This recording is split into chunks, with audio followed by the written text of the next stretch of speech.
आज की कहानी मुझे लगता है हम सबके लिए सीख वाली कहानी है। और अगर मुझसे पूछे कि आप इस कहानी से क्या सीख मिलती है, तो एक लाइन में कहूं, हालात कैसे भी हों हमें हारना नहीं चाहिए। अगर हमारा लगन, हमारा जुनून, हमारा जोश सच्चा है और हम किसी चीज को वाकई पाना चाहते हैं, तो फिर नामुमकिन नहीं है। लेकिन यही है कि आप कितनी ईमानदारी से कोशिश करते हैं। कहते हैं इंसान दूसरों को झूठ बोल सकता है, दूसरों को बेवकूफ बना सकता है, खुद से झूठ नहीं बोल सकता। वो कितनी कोशिश कर रहा है, कितनी नहीं कर रहा, वो अपने आप को बेहतर बना सकता है। तो इंसान अपने बारे में सबसे बेहतर जज होता है। आज की कहानी ऐसी कहानी है जिस बहुत सारी फिल्में, किताबें, आपने अलग अलग इस तरह की कहानियां सुनी होंगी। लेकिन इस कहानी में अगर शायद मुझे लगता कई बार कि अगर कोई दूसरा शख्स होता तो कभी ना कभी सोचता कि यार क्या फायदा ऐसे जिंदगी जीने का, चलो मर जाते हैं, खुदकुशी कर लेते हैं। बट उसके दिमाग में एक पल के लिए भी कभी भी ऐसी सोच नहीं आई। ये कहानी अमेरिका के अरबपति क्रिस गार्डनर की कहानी है। क्रिस गार्डनर बहुत सारे लोग जानते होंगे, जिनकी जिंदगी की पूरी जो कहानी है वो काफी इंस्पायर करती है। बाकायदा फिल्म बन चुकी है जिस पर विल स्मिथ ने काम किया था, मेन रोल किया था क्रिस गार्डनर का। क्रिस गार्डनर, सीधे कहानी पे आते हैं। 9 फरवरी 1954 को अमेरिका का एक शहर है मिल्वॉकी, वहां पे जन्म होता है। एक साधारण परिवार में जन्म होता है। पिता थे लेकिन छोड़कर चले गए। मां ने दूसरी शादी कर ली। बचपन से ही बड़े बुरे दिन देखे गार्डनर ने। जो असली बाप, वो अपने बच्चों को, मां को छोड़कर चला गया दूसरे शहर में, पलट कर पूछा नहीं। मां ने भी फिर दूसरी शादी कर ली। दूसरा पति जो था वो अपने सौतेले बच्चों के साथ उसका सलूक अच्छा नहीं था। वो मारता पीटता, यहां तक कि क्रिस गार्डनर की मां को भी पीटता, कई बार पिटाई की। और एक दो बार तो ऐसा भी हुआ कि झूठे इल्जाम में गार्डनर की मां को जेल भी भेजा। लेकिन क्रिस गार्डनर इसी माहौल में पलता बढ़ता रहा। करीब 8 साल की उम्र होगी, तभी एक रोज उसके सौतेले बाप ने गार्डनर की मां को जिंदा जलाने की कोशिश की। नसीब अच्छा था, वो बच गई। और इसके बाद पुलिस ने सौतेले बाप को गिरफ्तार करके जेल भेज दिया। इसके बाद मां ने भी घर छोड़ दिया। बच्चों को पालना मुश्किल था। क्रिस गार्डनर तन्हा हो गया। अब वो इस मिल्वॉकी शहर से निकलकर सैन फ्रांसिस्को पहुंच जाता है। पढ़ाई लिखाई सारी अधूरी रह जाती है। जो स्कूलिंग में शुरू में पढ़ा, बस वही, पैसे है नहीं। अब सैन फ्रांसिस्को तो पहुंच गया, क्या करे? तो वहां के अलग अलग अनाथालयों में, शौचालयों में, चर्च में, इन जगहों पर अपनी रात गुजारता। जहां मौका मिल जाता सो जाता, जो मिल जाता खा लेता। और ऐसी माहौल में परवरिश होती रही। अकेला तन्हा सैन फ्रांसिस्को जैसी जगह। शुरुआत के ज्यादातर वक्त क्रिस गार्डनर के इन्हीं पब्लिक टॉयलेट्स में, रेलवे स्टेशन के टॉयलेट्स में, चर्च में किसी जगह पर, या फिर कहीं अनाथालय में, या कहीं जैसे हमारे इंडिया में होता है एक रैन बसेरा रात को लोगों के, ऐसे जो गरीब लोग हैं जिनके सर पे छत नहीं है, तो वहां भी लेकिन उसके लिए लंबी लंबी कतारें होती। तो कई बार लाइन में घंटों खड़ा होता, फिर रात को एक सोने की जगह मिलती। लेकिन इसी तरीके से जिंदगी कटती रही और वो अपने छोटे मोटे काम करता रहा। धीरे धीरे वक्त बीता। छोटी मोटी नौकरियां की इधर उधर, किसी तरह से गुजारा करता रहा। लेकिन गरीबी और बदकिस्मती ने साथ छोड़ा नहीं। कोई कामयाबी मिल नहीं रही थी। कॉलेज गया नहीं क्योंकि मौका नहीं मिला घर वालों की तरफ से कि कोई उसको पढ़ाता, लिखाता, समझाता। इसके बाद सैन फ्रांसिस्को में बहुत सालों के बाद उसे एक पहली खुशी मिलती है। एक लिंडा नाम की लड़की से उसकी मुलाकात होती है। दोनों में दोस्ती होती है। लिंडा को पूरी कहानी पता चलती है क्रिस गार्डनर की। उसको उससे प्यार हो जाता है। फिर दोनों कुछ वक्त के बाद शादी कर लेते हैं और शादी के बाद इनको एक बेटा होता है। इस दौरान में वो एक मेडिकल इक्विपमेंट्स और कुछ मशीनों को बेचने का काम कर रहा था क्रिस गार्डनर, और उससे कुछ कमीशन मिलता तो उससे गुजारा हो जाता। लिंडा भी छोटे मोटे काम कर रही थी। दोनों मिलकर घर चलाते। किराए का एक छोटा सा घर लिया। शादी के बाद फिर उनको एक बेटा हुआ, इसका नाम इन्होंने क्रिस्टोफर रखा। शादी के बाद भी जिंदगी नहीं बदली, वही बदनसीबी का दौर, वही गरीबी की छांव, वही सारी चीजें चलती रही और बड़ी मुश्किल थी जिंदगी। अब तो और भी मुश्किल इसलिए हो गई कि एक पत्नी की भी जिम्मेदारी, बेटा भी आ चुका, उसका भी, उसका लालन पोषण, और वो ये भी चाहता था कि उसका बच्चा कम से कम उसे जो स्कूल कॉलेज नहीं मिला वो देख पाए। तो फिर बच्चा होने के बाद, क्रिस्टोफर की पैदाइश के बाद, अब प्रिंटिंग मशीन बेचने का काम शुरू किया एक बड़ी कंपनी का, जिसके बाद उससे भी कुछ पैसे मिलते, एक मामूली सी तनख्वाह मिलती और हर मशीन के ऊपर कुछ कमीशन मिलता। और इस तरीके से वो अपनी जरूरतों को, जो बुनियादी जरूरतें थे वो पूरी करता, लेकिन पूरी हो नहीं रहा था क्योंकि पैसे इतने होते नहीं थे। थोड़े वक्त के बाद लिंडा भी परेशान हो गई।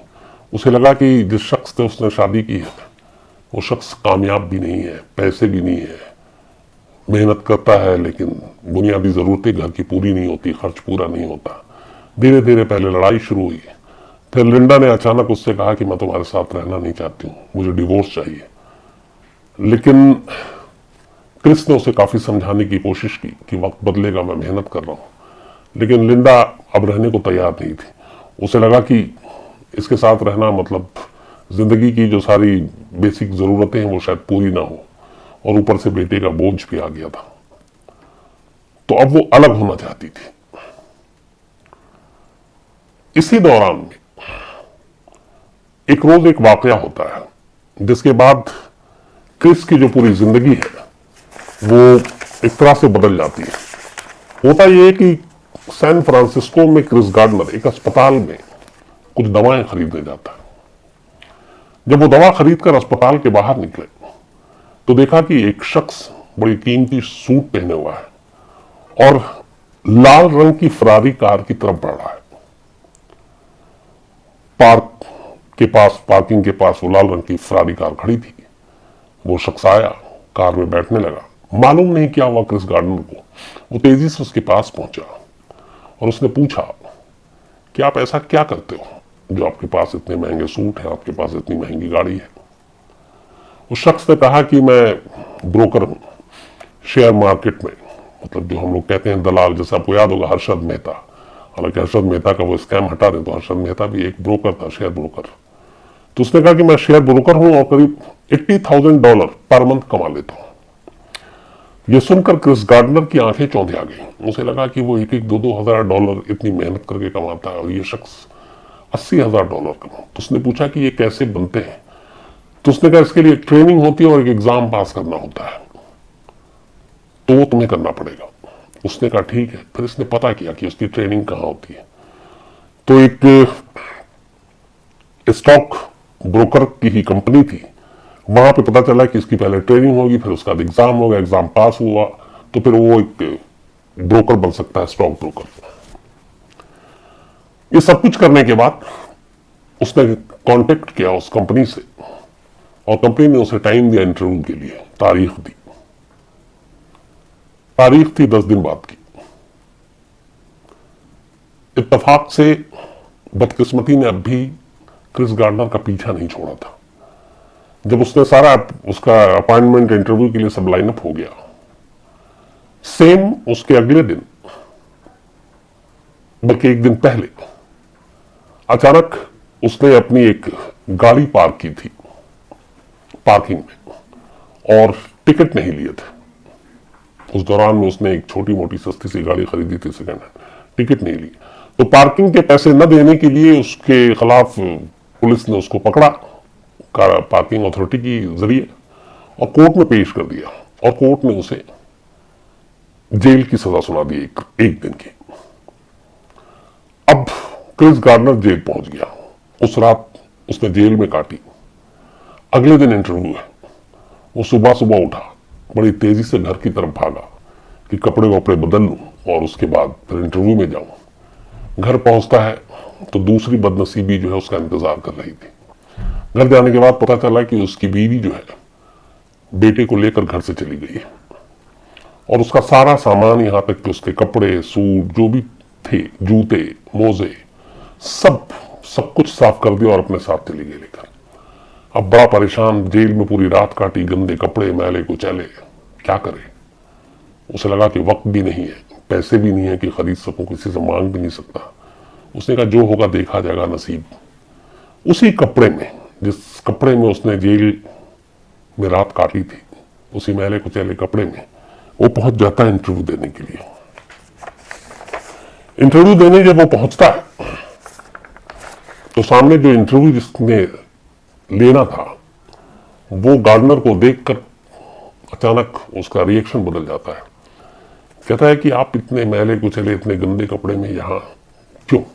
हमें तो लगा था कि आप ठीक ठाक कपड़े में आएंगे, ये स्टॉक ब्रोकर की यहाँ पे ट्रेनिंग होनी है, एग्जाम पास करना है, तो अगर आप इस तरीके के हुलिये और कपड़े में आएंगे तो फिर कैसे काम चलेगा। क्रिस गार्डनर ने कोई झूठ नहीं बताया। उसने 24 घंटे की सारी कहानी बता दी। उसने कहा कि मुझे ऐसे ऐसे पता चला, एक फरारी वाली कहानी भी सुनाई। फिर बोला मैंने पार्किंग के, मेरे पास पैसे नहीं थे, मुझे पुलिस ने पकड़ लिया, मुझे जेल भेज दिया, मैं एक रात जेल में था और आज जेल से मैं घर पहुंचा, मेरी बीवी मुझे छोड़कर चली गई अपने बेटे को लेकर, और मेरे पास कोई कपड़े नहीं थे, वो सब कुछ ले गई, और इसलिए मैं यहां चला आया। इंटरव्यूअर जो था क्रिस गार्डनर की इस सच्चाई से बहुत प्रभावित हुआ। उसे लगा कि यह शख्स, इसने कोई चीज नहीं छुपाई और सच बताया बिना शर्मिंदगी के। उसने कहा ठीक, तुम हमारे यहां जुड़ जाओ हमसे। हालांकि सिर्फ $1000 महीना उस वक्त, लेकिन क्रिस गार्डनर के लिए ये था कि लोग कम से कम ट्रेनिंग लेंगे और फिर एग्जाम पास करेंगे। अब 1 महीना, बड़ी मुश्किल से पैसे भी नहीं। इस दौरान में क्या हुआ कि अगले कुछ दिनों में ही उसकी बीवी लिंडा ने जो है एक दिन क्रिस्टोफर यानी उसके बेटे को वापस सौंप दिया घर में। वो बोली कि अब तुम इसे पालो, मैं नहीं पाल पाऊंगी, और वो छोड़कर बेटे को चली गई। अब क्रिस अपने बेटे क्रिस्टोफर से बहुत प्यार करता था, लेकिन इधर पैसे भी नहीं थे, ट्रेनिंग भी कर रहा है, $1000 मुश्किल से मिल रहा है। बट उसने कहा मैं अपने बेटे को पालूंगा। अब उसके सामने दिक्कत यह थी कि घर वर भी चला गया, किराया दिया नहीं था। तो इस दौरान में वो जब तक अकेला था, कभी रेलवे स्टेशन के टॉयलेट में, कभी कहीं और कहीं किसी शौचालय में, कहीं अनाथालय में रात काट रहा था। अब क्रिस्टोफर के आने के बाद उसकी दिक्कत ये बढ़ गई कि वो तो सो सकता है टॉयलेट में, बेटे को कैसे सुलाए। एक बाप का दिल था। उसके लिए बड़ी मुश्किल फिर उसने तय किया कि वो ऐसा नहीं करेगा। उसने एक सस्ता सा फिर किराए पे घर लिया। बेटा छोटा था, अब ये था कि दिन भर की ट्रेनिंग है, बच्चे को घर पे कैसे छोड़े। फिर उसने एक जो डे बोर्डिंग टाइप होता था, दिन का केंद्र जहां पे बच्चे रह सकते थे, जब तक कि ऑफिस में रहता क्रिस्टोफर को वहीं छोड़ देता और उसके बाद ऑफिस चला जाता, ट्रेनिंग करता, इस उम्मीद में कि एक बार ट्रेनिंग पूरी हो जाए तो उसके सारे दिन बदल जाएंगे और सब कुछ ठीक ठाक हो जाएगा। ट्रेनिंग खत्म हुआ। ट्रेनिंग खत्म होने के बाद वो एग्जाम के लिए एलिजिबल हुआ। उसने एग्जाम दिया और एग्जाम क्लियर कर लिया। बचपन से लेकर जवानी और बीवी और बच्चे के बाद ये पहली खुशी थी उसकी, शादी जो हुई थी और बेटा हुआ था उसके बाद, कम से कम प्रोफेशनल, कि वो एक कामयाब हो गया। लेकिन ये पहली मंजिल थी। अब वो एग्जाम पास करने के बाद एक कंपनी के साथ जुड़ गया, एक स्टॉक ब्रोकर के तौर पर, एक दलाल के तौर पर। लेकिन उसे लगा कि अगर मैं यहां इसी तरह करता रहा तो शायद मैं सिर्फ महीने की तनख्वाह पे ही जीऊंगा। बोला जब इतनी मेहनत की है तो फिर मैं यहां रुकूंगा नहीं। थोड़े दिन के एक्सपीरियंस के बाद उसने ये छोड़ा और अपना ही एक स्टॉक ब्रोकर फर्म खोल लिया, इंटरनेशनल होल्डिंग्स के नाम से खोल लिया। तब तक जो इसके और पैसे थे कुछ बचाना शुरू किया। $10,000 इसने जमा कर लिए थे। $10,000 से इसने अपनी कंपनी की शुरुआत की, इंटरनेशनल होल्डिंग्स की। धीरे धीरे नसीब ने साथ दिया, शेयर की जानकारी, थोड़ा लक उसने साथ दिया और गार्डनर की ये कंपनी तरक्की करती गई। धीरे धीरे वो लोगों को इसमें शामिल करता गया। जो बहुत ही मामूली शेयर थे वो मिलियन तक में इसने बेचे अपने सारे। $10,000 से शुरू की गई कंपनी धीरे धीरे मिलियन में, बिलियन में, और देखते ही देखते क्रिस गार्डनर अरबपति बन गया।